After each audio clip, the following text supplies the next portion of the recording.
folks who went before us blazed the trail through history. The heritage they left behind is part of you and me. All the dreams they still live on, and it makes me proud to be a living, breathing part of it all, the American legacy.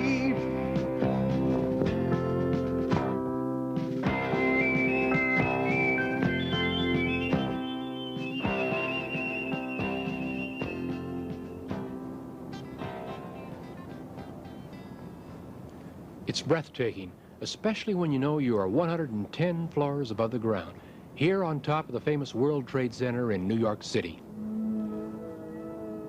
When you look downward, it's almost frightening. Automobiles look like miniature toys. People like tiny ants crawling slowly across the cement landscape over 1,300 feet below. Notice the Hudson River flowing on this side, the Harlem and East Rivers on the other side, which makes this piece of land an island, one of the most famous islands in the world. It's called Manhattan. It's the oldest and most important part of this, the largest city in our country, nicknamed the Big Apple. You and I know it better as New York City.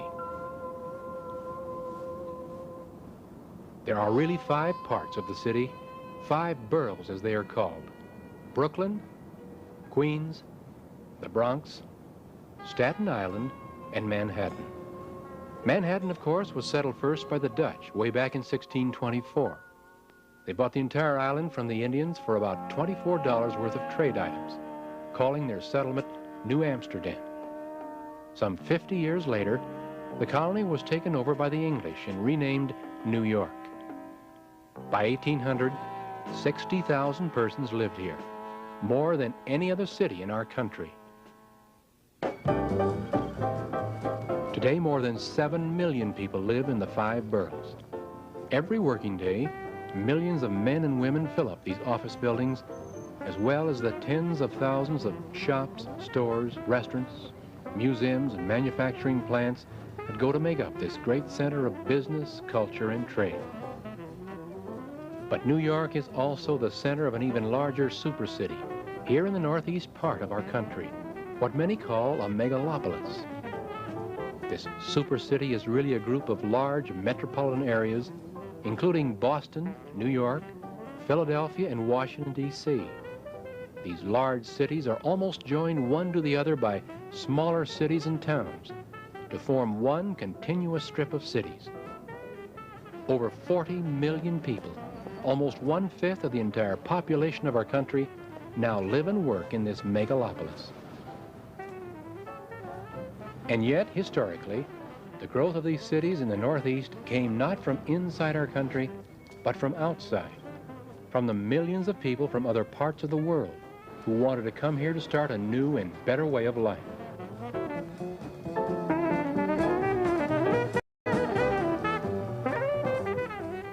Most of you recognize this Lady of Liberty. She has stood here on this island in New York's harbor for 100 years, holding high her beckoning torch. The statue was given to the United States by the country of France as a gesture of friendship. She's been like a symbol of freedom for millions and millions of foreign people who came here to this country wanting to become new Americans. We call such people immigrants. In the 100-year period between 1830 and 1930, over 32 million immigrants came to America, most of them passing through the port of New York, to settle in the cities of today's megalopolis. From every part of Europe they came, all determined to leave their homelands forever, driven to desperation by conditions of poverty, food shortages, loss of their land, little or no work, government corruption, and religious persecution. They were told that in the United States there were jobs and work to be done, plenty of food available, freedom and opportunity for all. Here in America, there was hope for the future. Not far from the Statue of Liberty is where most of the immigrants began their life in America, Ellis Island. Inside these buildings, every man, woman, and child had to be registered and checked by immigration authorities. For some 60 years, this famous great hall echoed with the noise of immigrants being processed. Those benches were occupied with people of all nationalities, all backgrounds. Here they waited anxiously, sometimes nervously, for their name to be called out, for inspection, for questions, and for tests. Harriet Ginsburg, Olga Swenson, Heinrich Mueller, Mrs. Dmitry Molotov and daughter Alenska, please come forward. Ask her to take deep breaths so I can check her lungs. Сделай, пожалуйста, глубокий вздох, чтобы я проверила твои легкие. Here are your immigration papers and landing card. Don't lose them. Move along quickly. The ferry boat leaves for the city in 30 minutes. Is this where we are going to live, Carl? Yes, Ada. Uncle Wilhelm has a room for us in the next block. But, Carl, so many people. Don't fret, Ada. We are among friends. There are many others from our country living here in this neighborhood. I pledge allegiance to the flag of the United States of America. Hurry up, Vinny. Pitch the ball so I can hit it.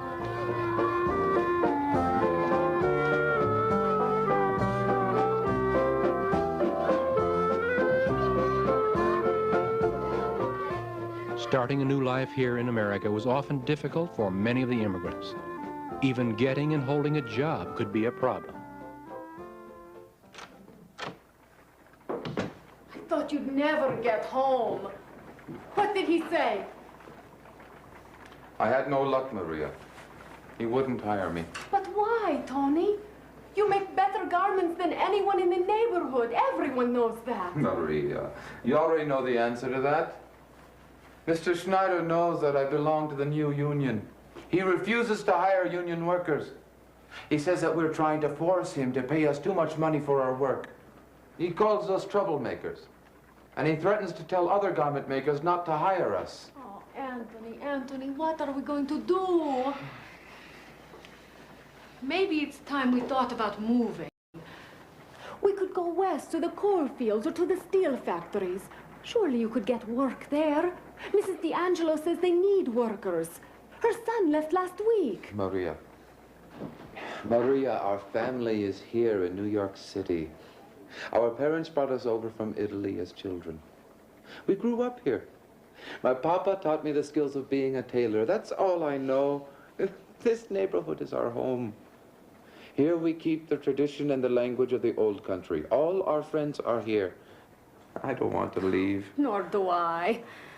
I'm sorry. It's just that I worry about you not getting work. Oh, hey, let me do the worrying. Something will come up. I hope so. And now you'd better go upstairs and say goodnight to Antonio. He's been waiting up for you. All right.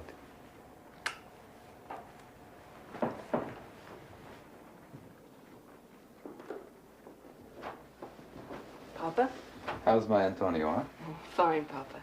You should be asleep, my son. Papa, what is a union?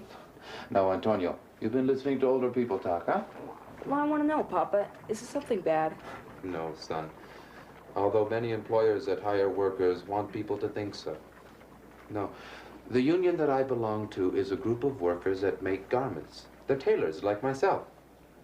See, for years we have suffered working in their sweatshops, almost for nothing.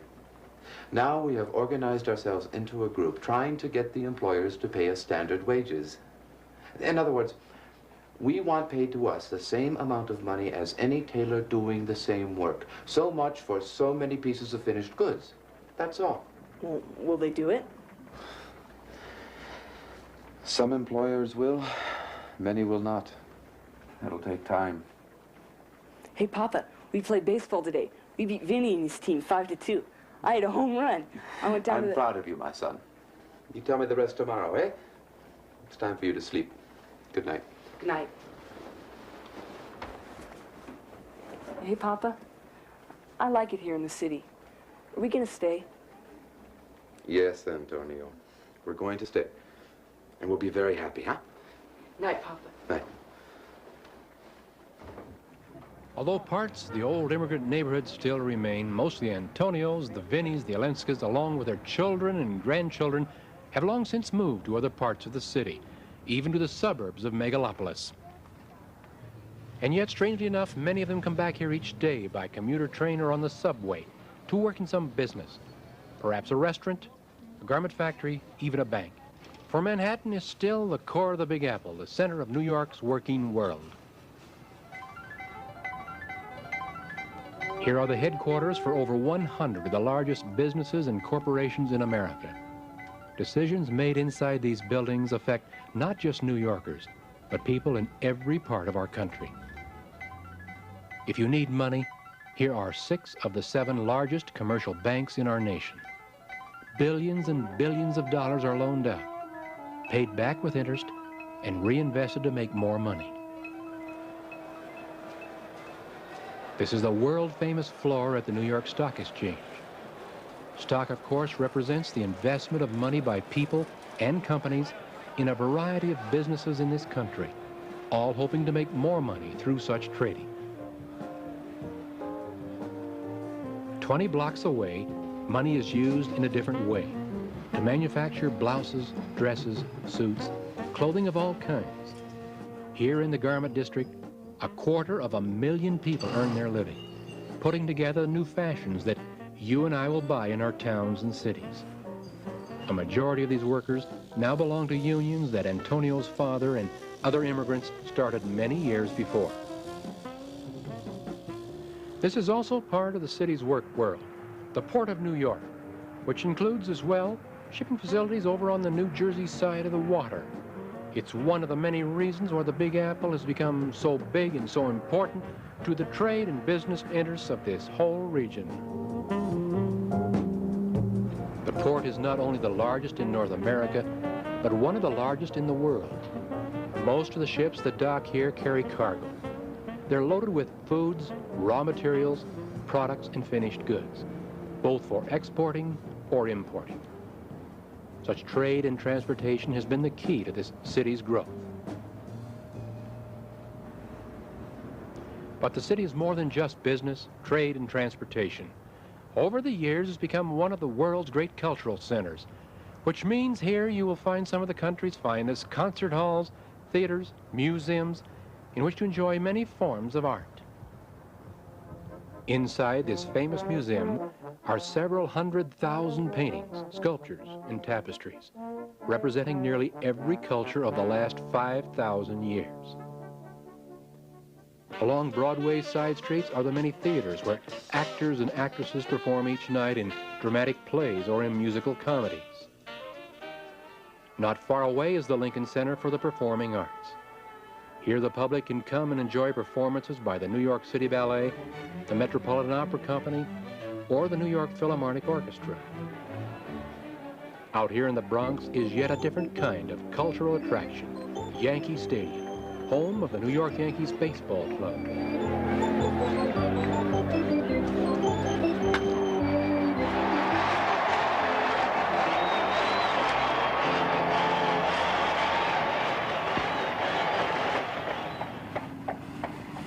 It's a fascinating city, especially to visit. To live here, well, many people think that New York City is just too big. It's too crowded with too many problems. And yet, if you did live here, perhaps you'd react just like Antonio did many years ago. Hey, Papa, I like it here in the city. Are we going to stay? Yes, Antonio, we're going to stay. And we'll be very happy.